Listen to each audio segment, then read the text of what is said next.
Ulang, sabar, ulang. Dah. Berdiri. Sabar, ini belum.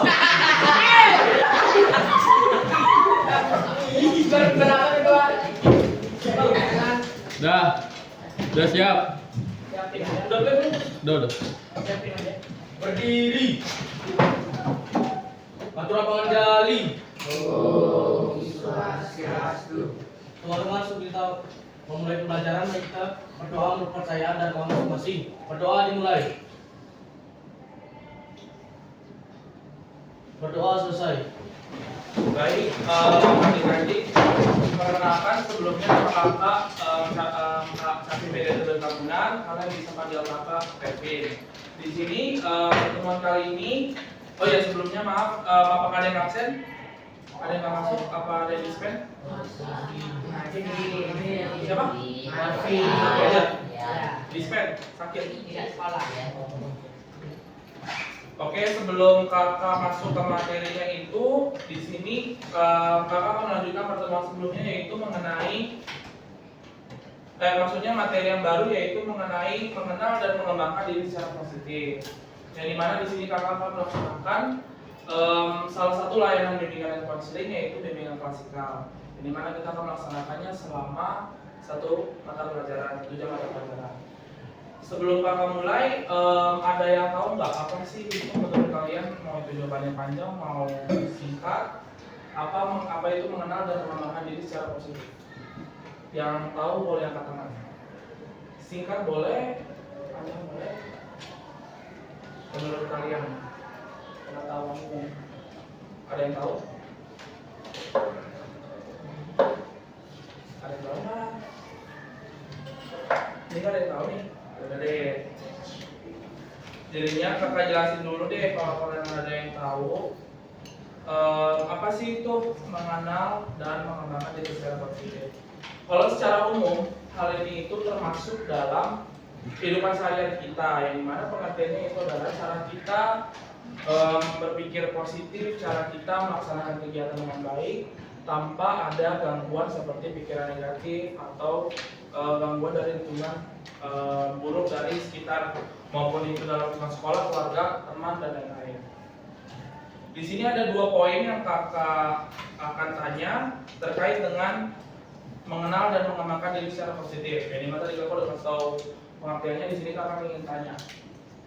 Ini nggak perlu salah satu, jawab aja menurut kalian. Pertanyaan pertama, apa hal positif yang kalian ketahui tentang diri kalian? Kakak kasih contoh. Ngerjain PR tepat waktu. Ada yang bisa kasih contoh? Satu aja. Bantu orang tua. Boleh. Ada yang lain? Gak ada yang punya sikap positif nih berarti? Pasti ada lah. Coba satu lagi deh, siapa? Apa tidur makan? Ya udah, pertanyaan kedua. Bagaimana perasaan kalian tentang diri sendiri akhir-akhir ini? Kan minggu depan mau ujian nih, ya. Terus minggu ini kalian ada persiapan belum? Nah, apa yang kalian rasakan akhir-akhir ini kalau gitu? Stres? Baik-baik saja. Baik-baik saja. Berarti gampang ujiannya menurut kalian minggu depan? Oke. Kita lanjut. Nah, di sini ada 7 pelajaran, kakak singkat aja.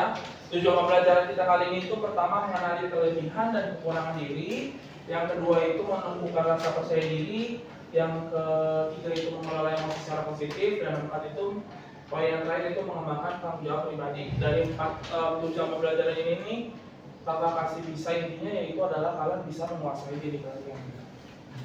Kita lanjut. Nah, kita akan membahas mengenai yang pertama yaitu adalah pemahaman diri. Pemahaman diri merupakan kemampuan seseorang untuk mengenal dan memahami siapa dirinya sendiri, meliputi cara berpikir, perasaan, kebiasaan, kelebihan, kekurangan, nilai-nilai serta tujuan hidupnya. Nah, contoh dari pemahaman diri yaitu ada 2 yang bisa kakak kasih, yang itu pertama kelebihannya dapat dipercaya dalam menyelesaikan tugas tepat waktu, itu di sekolah ya. Terus contoh yang di sekolah lagi tapi ini dibagi kekurangan yaitu adalah kurang berani mengungkapkan pendapat di kelompok. Di sini ada yang kalau misalnya kerja kelompok.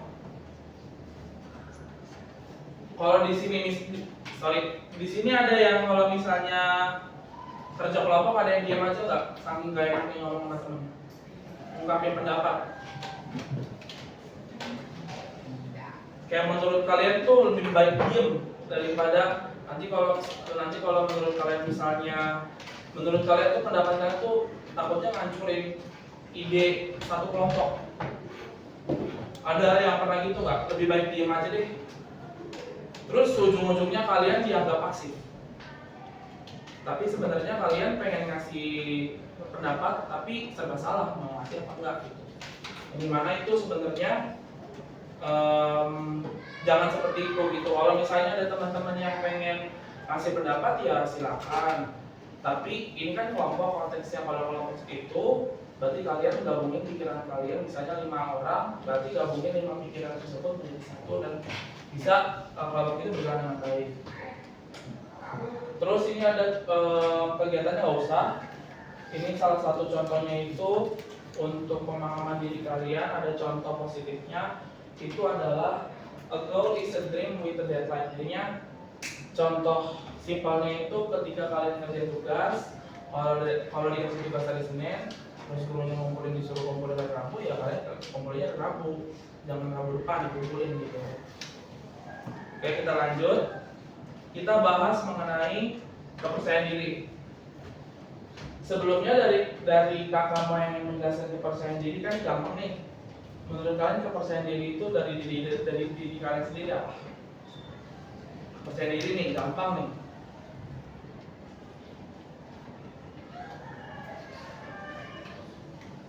Satu, dua.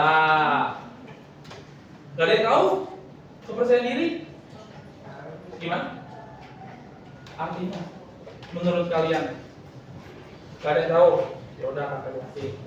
Kepercayaan diri adalah keyakinan seseorang terhadap kemampuan yang dimilikinya. Sifat ini sangat penting karena membantu kita atau kalian sebagai siswa berani mencoba hal baru, tidak mudah menyerah dan tetap tenang saat menghadapi tantangan.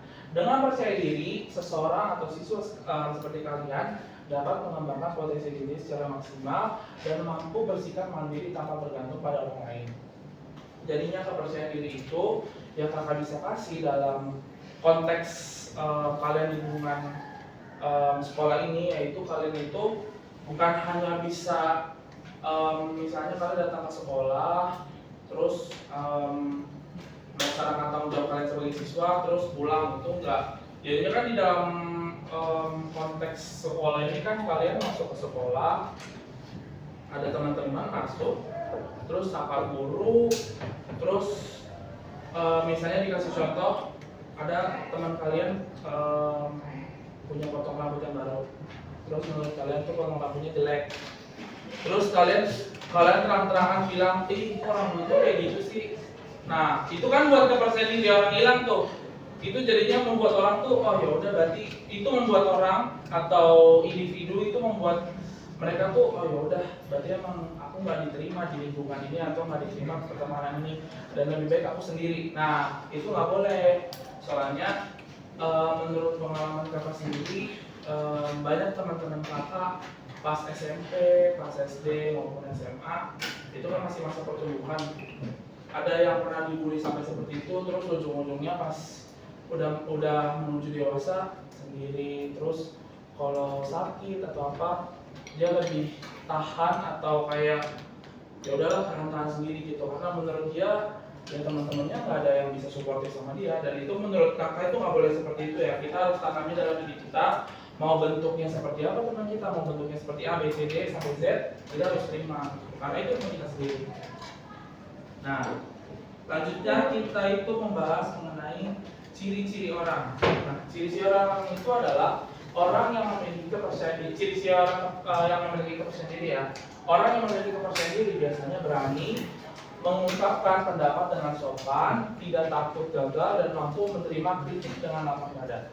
Mereka juga mengenal kelebihan dan kekurangannya sendiri, berisiko tenang dalam berbagai situasi, serta mampu mengambil keputusan tanpa ragu-ragu. Dan selain itu, orang yang percaya diri tetap rendah hati dan menghargai Lanjut ke poin yang kedua, yaitu adalah cara meningkatkan kepercayaan diri. Nah, kalau misalnya kalian tidak memiliki, misalnya kalian dulu punya kepercayaan diri, tapi contohnya tadi kayak ada teman atau lingkungan kalian yang membuat down atau mental kalian jadi down. Nah, cara meningkatkannya itu banyak sebenarnya. Ini kakak kasih yang contoh cara meningkatkan kepercayaan diri pada umumnya. Untuk menumbuhkan rasa percaya diri, seseorang atau individu perlu membiasakan diri berpikir positif terhadap kemampuan yang dimilikinya. Mulailah berani mencoba hal baru tanpa takut gagal. Karena setiap kegagalan bisa menjadi pengalaman berharga.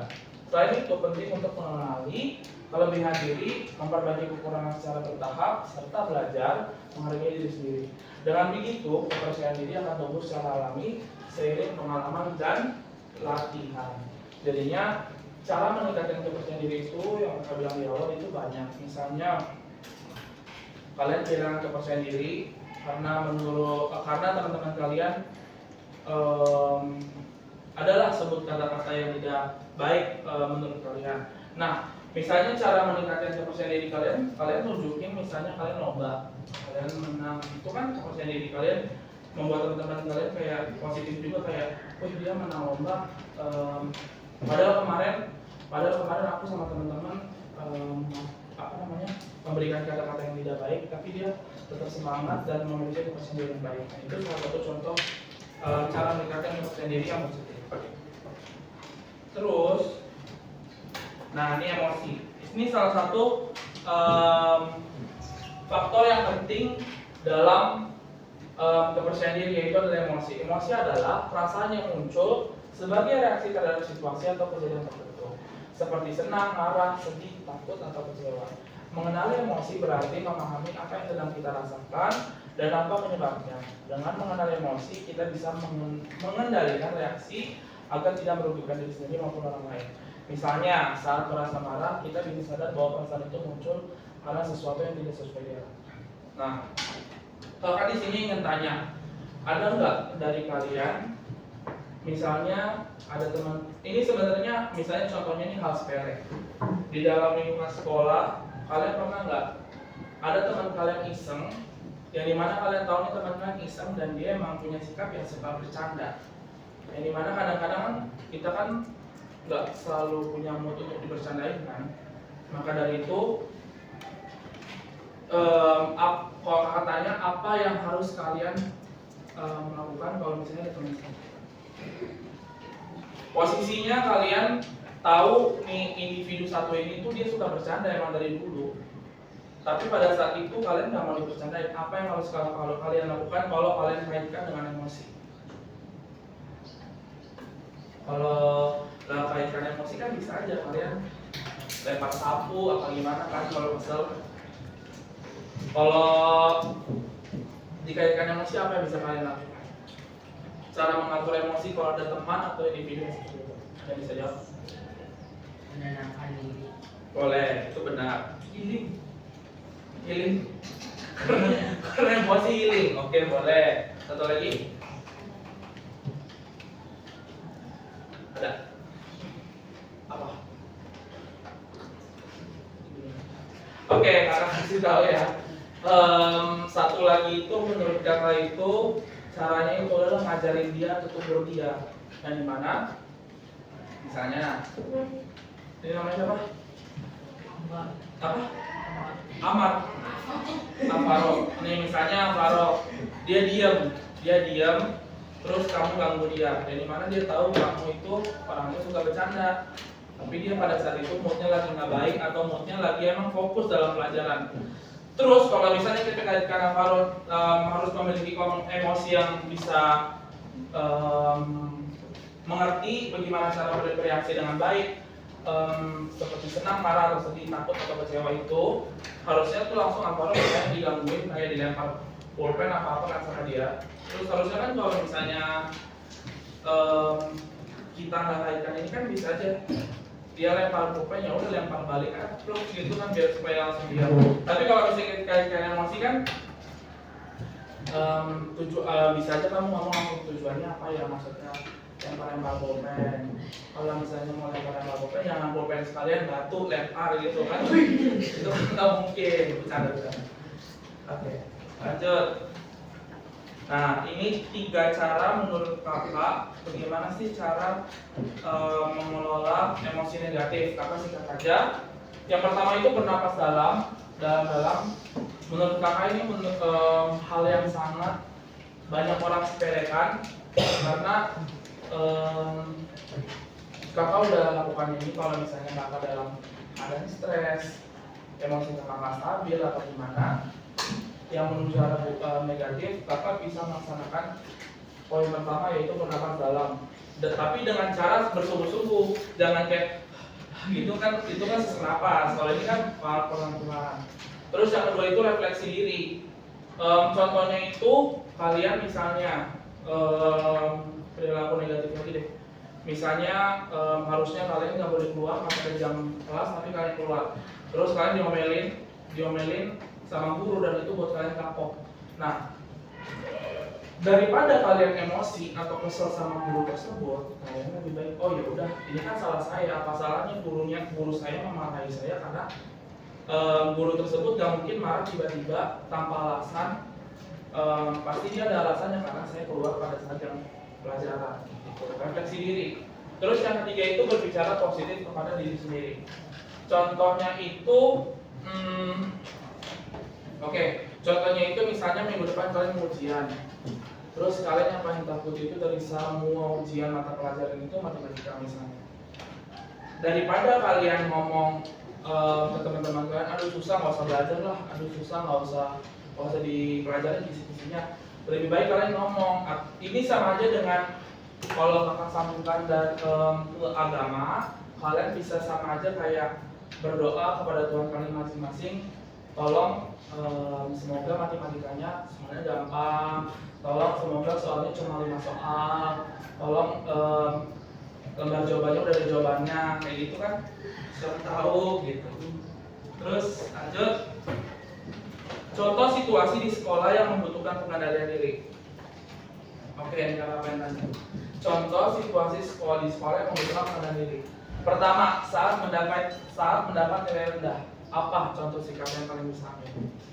Ujian, PTS atau UAS. UAS apa sih ngomongnya di sini? PTS ya? UAS. Saat mendapat nilai rendah, misalnya UAS kalian nilainya IPA ada kan? IPA.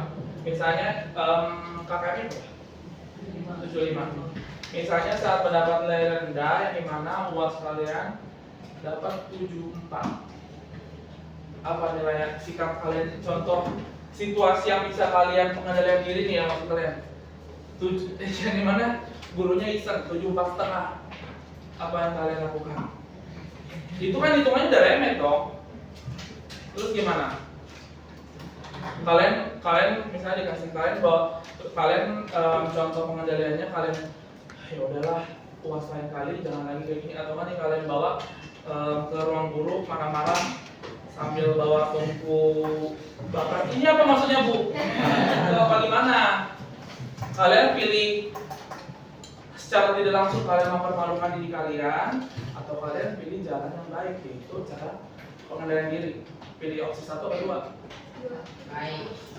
1 atau 2 nih, yang tadi nomor 1. 2. Serius. Oke. Yang kedua itu ketika ditegur guru. Di sini ada nggak yang pernah ditegur guru terus bantah? Misalnya posisinya kamu salah nih, lagi ujian A dan B ngomong. Ujian kan harusnya kan etikanya diam. Terus A dan B ngomong. Terus misalnya yang gurunya ngomong, kamu pindah ke sana aja, nggak usah di situ duduk. Lalu terus yang nanya, saya maunya di sini, ibu siapa? Ada yang pernah gitu Pak? Gak ada kan? Jangan sampai itu nggak boleh. Terus kalau misalnya guru atau menurut kalian itu salah, udah nurut aja, kecuali tapi ini jarang terjadi ya, kecuali kalau misalnya gurunya memang tiba-tiba menyalahkan kalian, itu baru kalian bisa membela diri kalian berhak membela diri kalian. Terus poin yang terakhir itu adalah saat terjadi perbedaan pendapat dalam kelompok. Nah, kalian pernah nggak dalam kelompok mengalami perbedaan pendapat? Pernah nggak? Bagus kalau gitu. Kalau yang pernah, apa yang kalian lakukan biasanya? Kalian lebih banyak mengalah? Kalian lebih banyak mengalah apa aneh atau kekeh sama pendapat kalian sendiri? Karena menurut kalian pendapat kalian itu paling sempurna. Diskusi bagus. Atau ada yang negatifnya kayak menurut saya pendapat saya paling sempurna. Ada yang kayak gitu nggak? Jangan sampai ya. Jujur, jangan sampai. Kakak cepetin aja. Terus ada tanggung jawab pribadi di mana biasa tanggung jawab pribadi itu adalah kesadaran kalian sebagai siswa bagaimana cara menjadi tanggung jawab pribadi di lingkungan sekolah. Terus, nah ini contoh tanggung jawab di sekolah dan di rumah. Kurang satu ya pergaulan. Nah contohnya itu pertama itu sekolah itu mengerjakan tugas kelompok itu udah biasa. Rumah membantu orang tua. Di sini masih ada yang membantu orang tua apa pakai mbak? Bantu orang tua ada yang pakai mbak. Tapi bantu nggak orang tuanya? Bantu. Kalau misalnya yang pakai mbak, seketika mbaknya pulang kampung karena lebaran disuruh cuci baju mau nggak? Mau ya, harus mau. Yang di rumah itu membantu orang tua menjaga kebersihan kamar dan mengatur waktu belajar. Terus yang terakhir itu pergaulan, menepati janji kepada teman dan bersikap jujur dalam setiap situasi. Di sini ada yang ingkar janji sama temannya. Terus temannya sakit hati. Ada nggak? Jangan sampai nanti berantem. Terus ini aktivitas kelompok bos. Aktivitas kelompok ini itu tadi kakak nanti bakal kasih cifran ke kalian masing-masing terkait dengan materi mengenal dan mengembangkan diri secara positif. Nanti kakak bagi ke ketua kelas nanti kirim ke teman-temannya lain. Kakak kasih waktu 10 menit ya. Kak, jadi ngambil HP.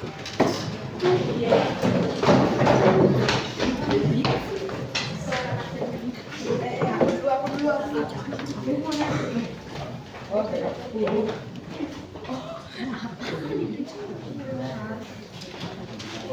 Kamu udah kirim ke ketua kelas?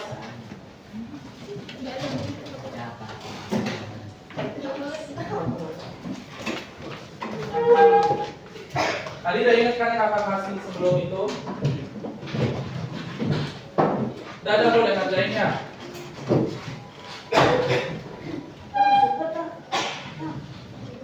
Kalau udah selesai bilang ya. Langsung kirim aja mana gitu.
Kalau yang udah langsung sampai aja ya.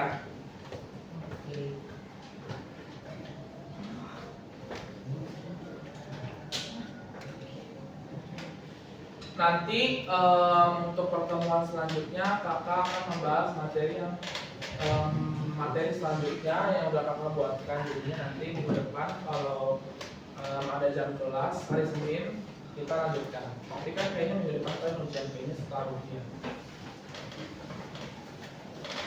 Apa ada yang udah?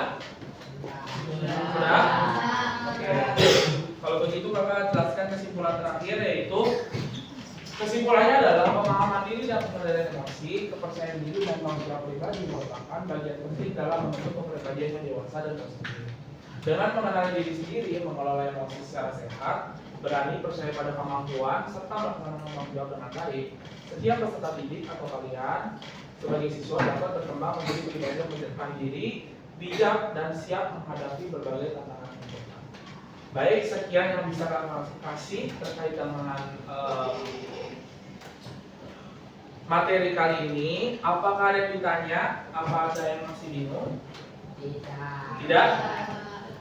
Kalau begitu kita ketemu lagi 2 minggu lagi kayaknya, apa sebulan lagi kayaknya, habis ini UAS ya? Habis itu libur kan? Iya. Kayaknya sebulan lagi. Yaudah, kalau begitu terima kasih. Ketua kelas boleh berdiri. Teman-teman, kita mengakhiri pelajaran, mari kita berdoa karena pelajaran telah berjalan dengan lancar. Berdoa dimulai. Berdoa selesai. Aturan maha Santi. Terima kasih semua.